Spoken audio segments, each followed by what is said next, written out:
Well, this co-chaired event between Rex Tillerson and his Canadian counterpart and some 18 other diplomats kicked off early here this morning in Vancouver. They've broken now for lunch before they will recommence these discussions over just how effective those United Nations Security Council sanctions are being against the North Korean regime. And if they're not being effective, well, how can they be improved? Because that's what this event's really about. It's about trying to keep this maximum pressure campaign going, this maximum pressure campaign that has been the driving force of the Trump administration's attempts to do what previous administrations have failed to do, which is denuclearize North Korea, deter them from their nuclear and ballistic missile ambitions. Remember, of course, recently an ICBM test, intercontinental ballistic missile test, drew pause from international observers when they realized it could actually reach potentially US mainland targets. That really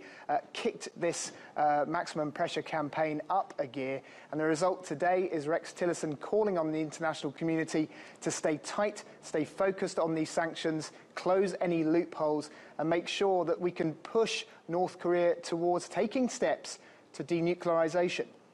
Kevin, is there a sense of how effective this UN-led international pressure campaign is in terms of convincing North Korea to abandon its hostile activities?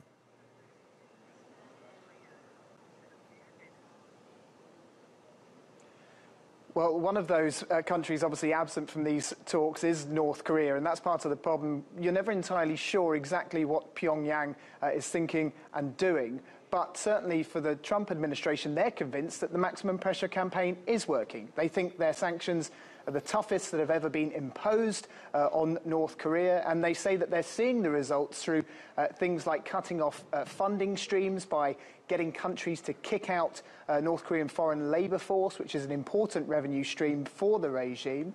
And they say that they're also clamping down on the diplomatic footprint of North Korea as well. These measures and others, they say, have come together to put Kim Jong-un's totalitarian regime under great pressure unprecedented from other US administrations. So Rex Tillerson today convinced that they're moving in the right direction, and that direction will eventually, hopefully, according to this administration, cause North Korea to come to the negotiation table, because what they want to avoid is a military incident that could have catastrophic impact on the region, and that obviously needs to be avoided at all costs.